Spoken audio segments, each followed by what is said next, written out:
Good morning, everybody, and welcome back to Apostate Weekly. I'm your host, James, And I'm Ryan. and we're here to spread apostasy. Let's roll that intro. Let's apostate your way.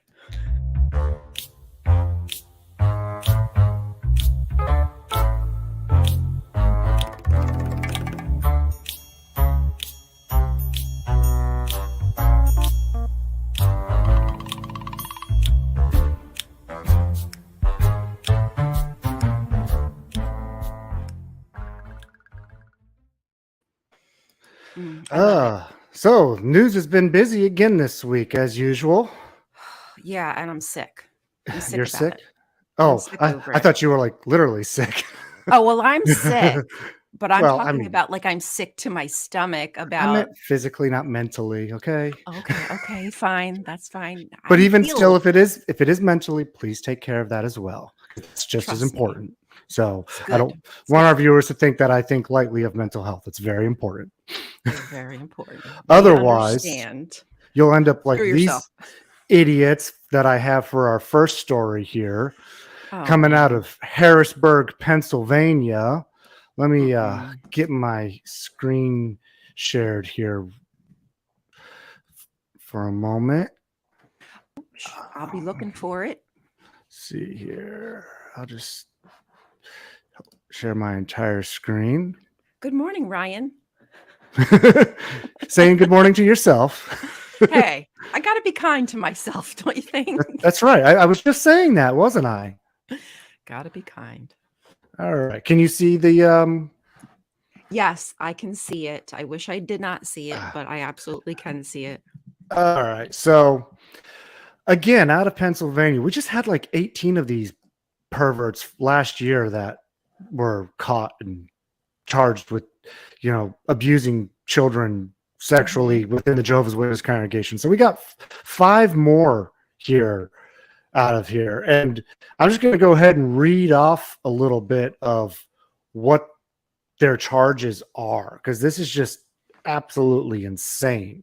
It's So gross. first of all, we got Mark Brown out of Allegheny County, 65 years old. 65-year-old dude He knows said better. alleged to have sexually abused two young female family members. Family members. That's important. Family members between the ages of 10 and 13. Dude, you are fucking sick.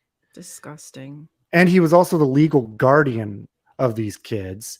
And he's been charged with aggravated indecent assault, endangering the welfare of children, and corruption of minors. Next, we have Raymond Schultz, 74-year-old dude out of Beaver County.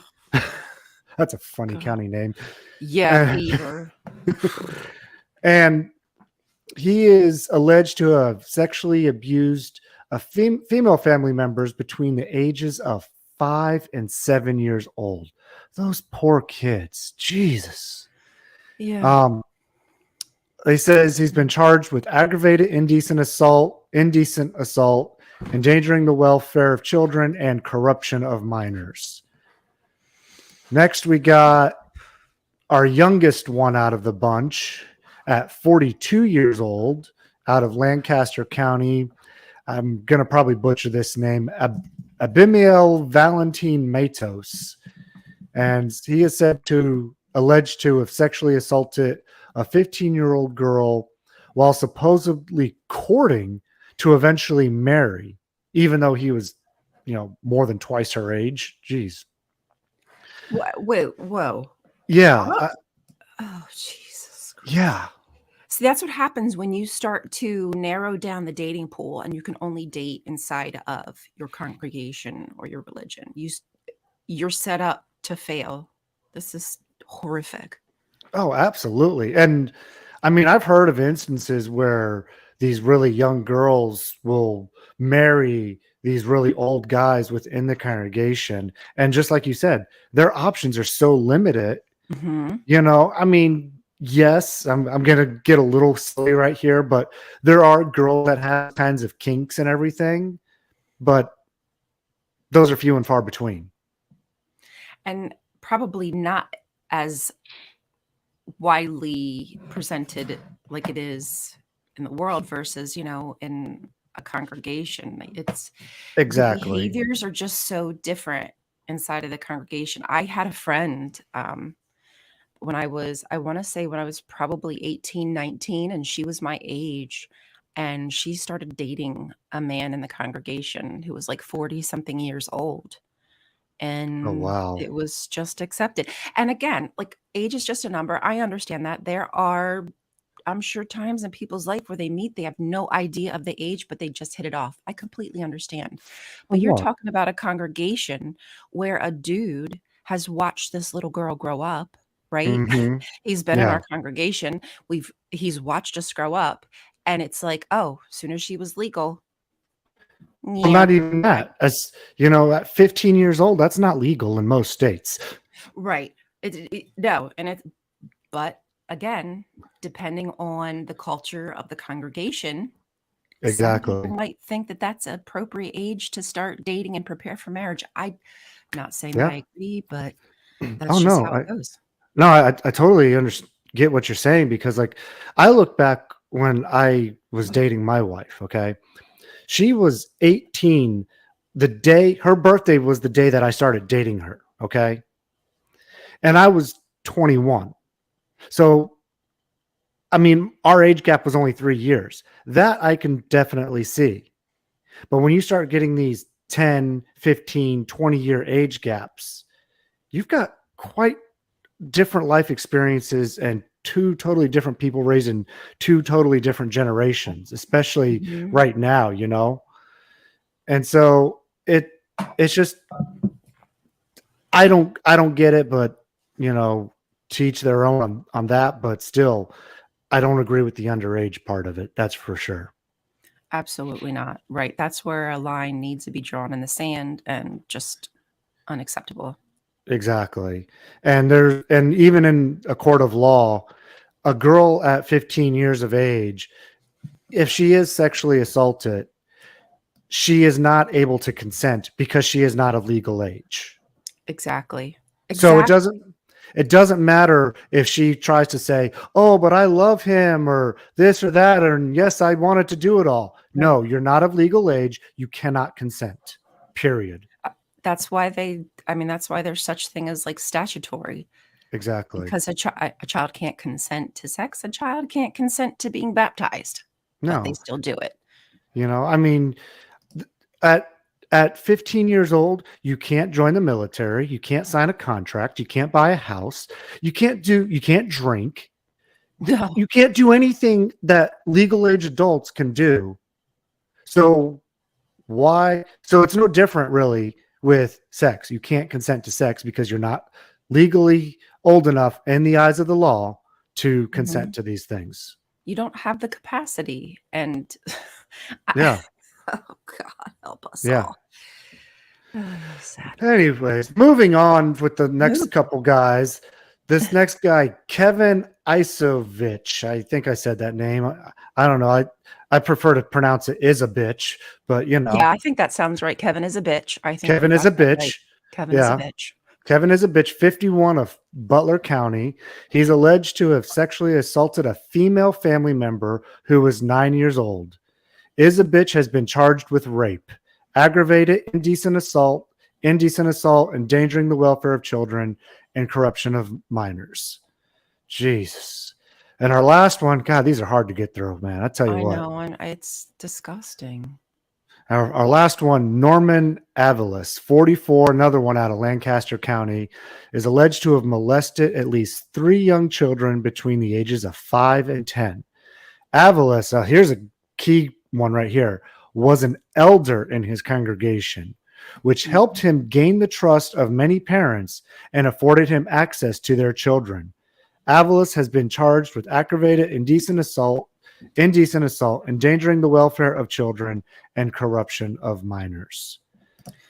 Ah, And you know what, really, I think that people need to pay close attention to? I think that somehow these far wings, I'm not even going to claim a wing, but if a wing is claiming that there's pizza shops that are trafficking children, that it's children are getting trafficked at drag shows. I just want us to pay attention to the statistics. The statistics have shown us that it's the people we know and trust, right? All these Hmm. poor children trusted these men, and specifically the last one that you mentioned, because he's an elder, and those children would not even had a, um, a chance to deny talking to an elder. Like, you don't have an authority to say no to an elder, is what I'm trying to say. So if you want to talk about children being accessed by perverts, it's going to be inside of the churches. It's going to be somebody that you know. It's going to be a family member, a trusted member,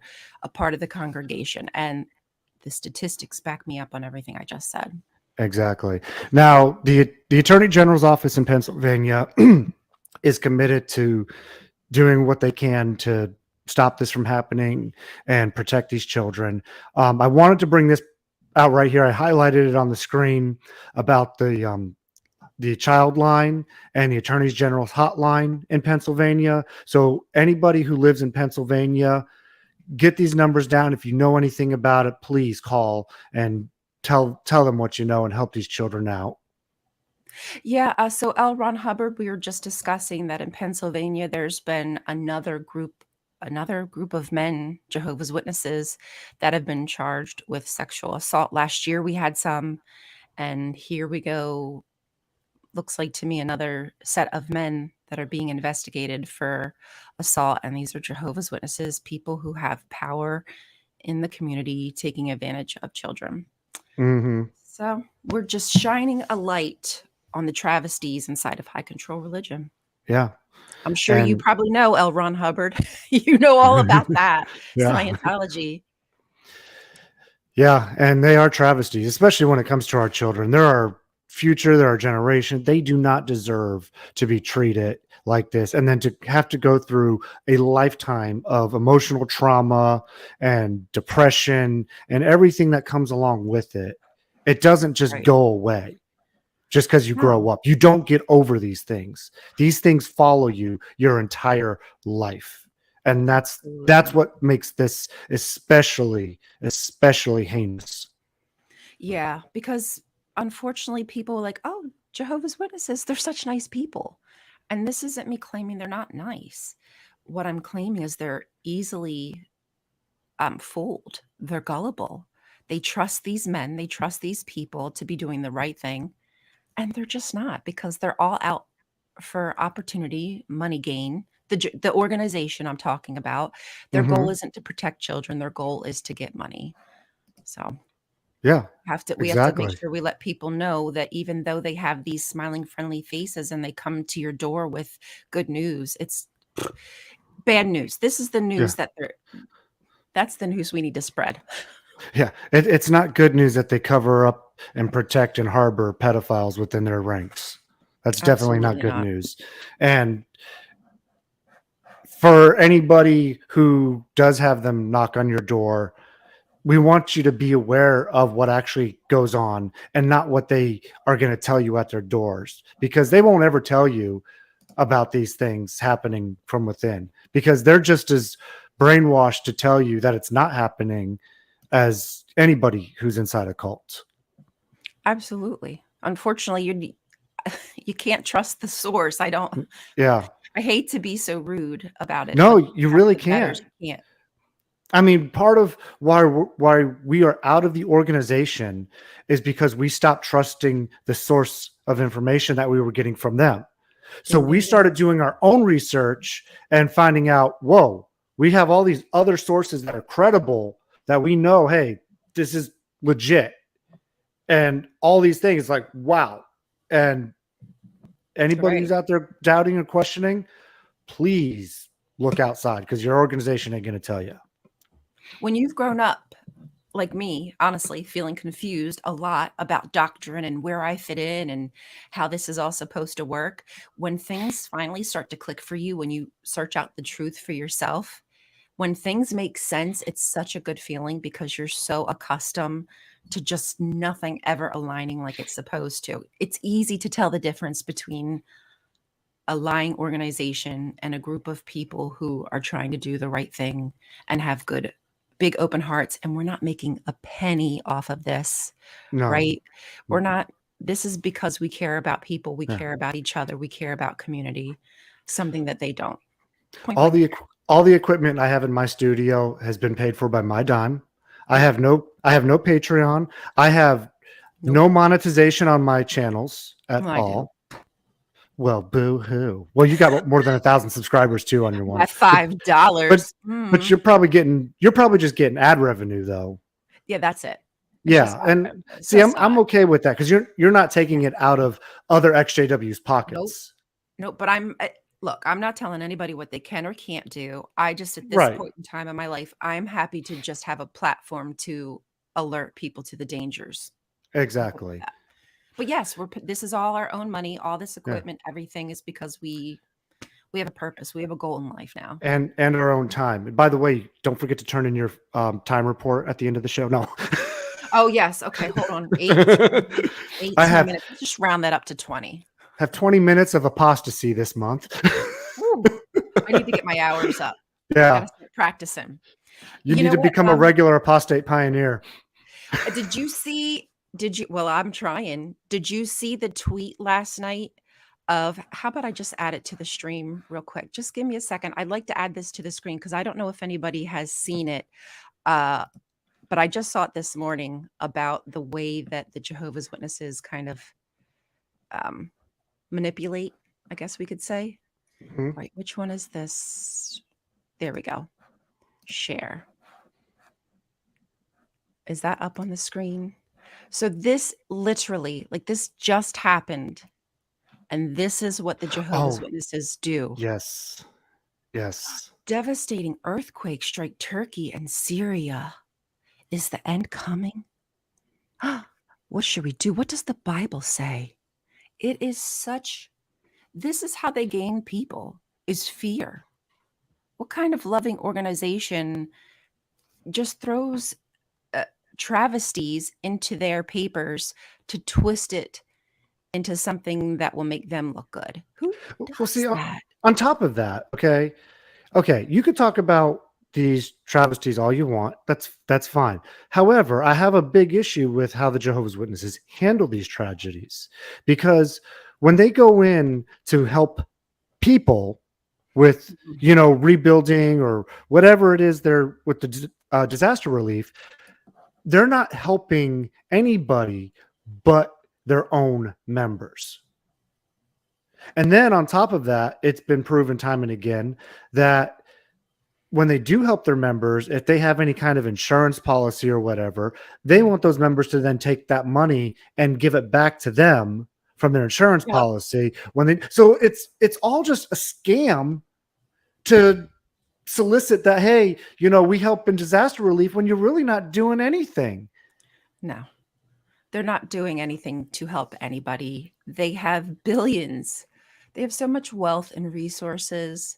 They could help that whole damn country and still probably be rich off their asses.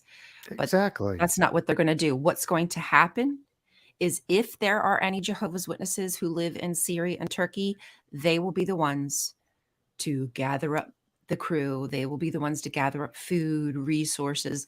It'll be all on the backs of the Jehovah's Witnesses. But at the end of the day, the organization can say, look at God's people. Look what we have done, because they get to take the credit. They get to take the credit for everything. But on the bad stuff, like the Pennsylvania shit, they don't, that's not us. They won't take credit for anything bad, but good stuff. Exactly. It's always good and never bad. Period. I honestly, L. Ron Hubbard, the best thing to do is let children decide. Let them ask questions. Let them be curious. And if it's something that they're interested in, they will show interest and you can continue. But trying to make these kind of ideologies and the rhetoric that is spilled, their brains aren't ready yet. Their brains are not ready for these kinds of topics. And a lot of them are so disgusting and dirty. It's not for a child anyway. No, it's not. So anyways, you had another article you wanted to share? Yes, I do. Hold on, let me just pull it up because it's probably just going to be smarter because I'll forget. It's okay. I need to write things down too all the time so I don't forget. Old age. Honey.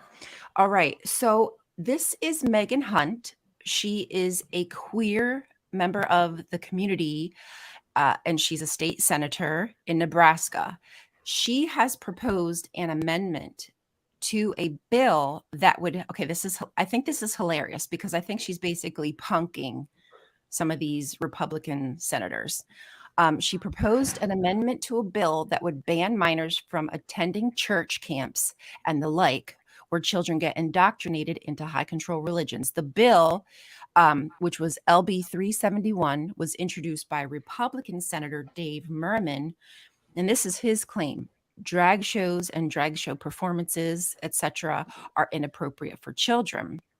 However, the critics also banned children from attending other theatrical performances like Shakespeare, or what about even going to Hooters where somebody might be dressed more scantily, etc. So this technically is going to lead to many problems, this bill. Yeah. So Hunt is trying to pass an amendment, and I believe that she is aware that it probably won't pass, but the goal is to draw attention to how just idiotic the bill is. So her amendment, Hunt's amendment, would ban minors from attending religious-based camps like Bible camps. I love it. Good. And impose a $10,000 fine on violators and the hosting groups, so those hosting these camps, etc. Hunt says her amendments are meant to highlight the hypocrisy of such bills and are not meant to pass. So will they pass? Won't they pass? Probably not.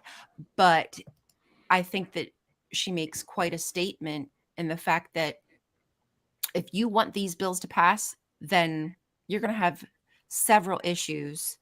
And one of them being, can your child go watch Shakespeare, where a man typically would dress in the gendered female, you know?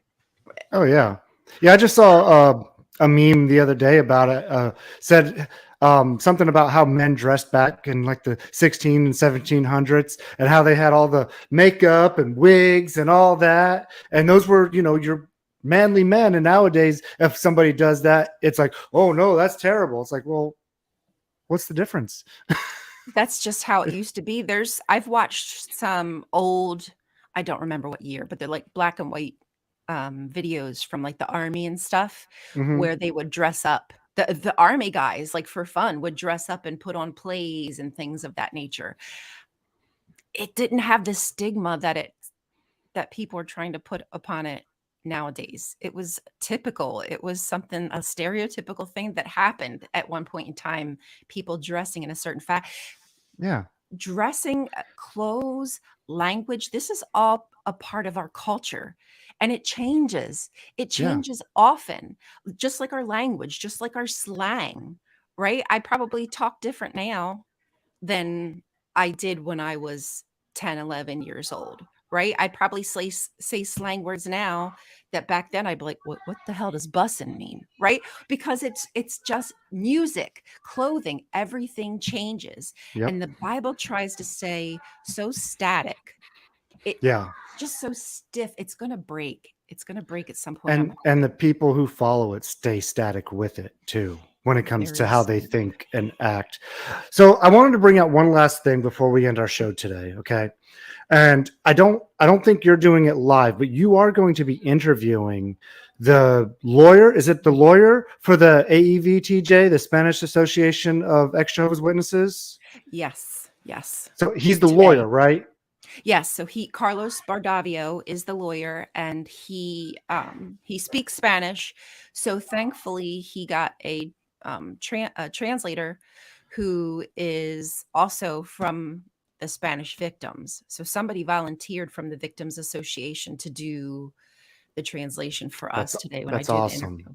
I know, I So was so thankful. So thankful. so I just wanted to let our viewers know, even though I know you're not doing it live because you need to record it and you probably want to, shorten things up or cut it out because of the translation issues and everything.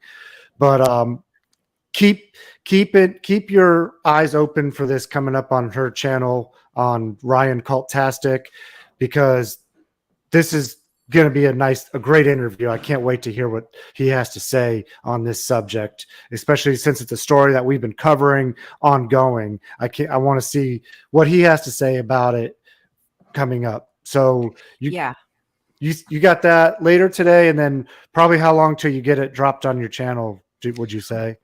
I honestly probably would have it by this weekend. I don't see any reason why I wouldn't have it edited by then. Like I might wait till like Friday or Saturday something, but this week I should definitely have it dropped. Okay, very good. So Yeah, I'm very viewers, excited. keep an eye out for that. If you haven't subscribed to her channel yet, go do so you can catch that video. And again, you can find me at Former to Free on my other channel, Apostate Weekly every week. And that's all we have for today. And we'll see you again next week at the same time and same place with the same crazy lunatics that you keep seeing every week. The same apostate time at the same apostate place. Don't forget to count your apostate time. We love you guys. We'll see you next week. And one last thing, please subscribe and hit the like button as well. Thank you all, and hope you all have a wonderful day and a wonderful week. Bye.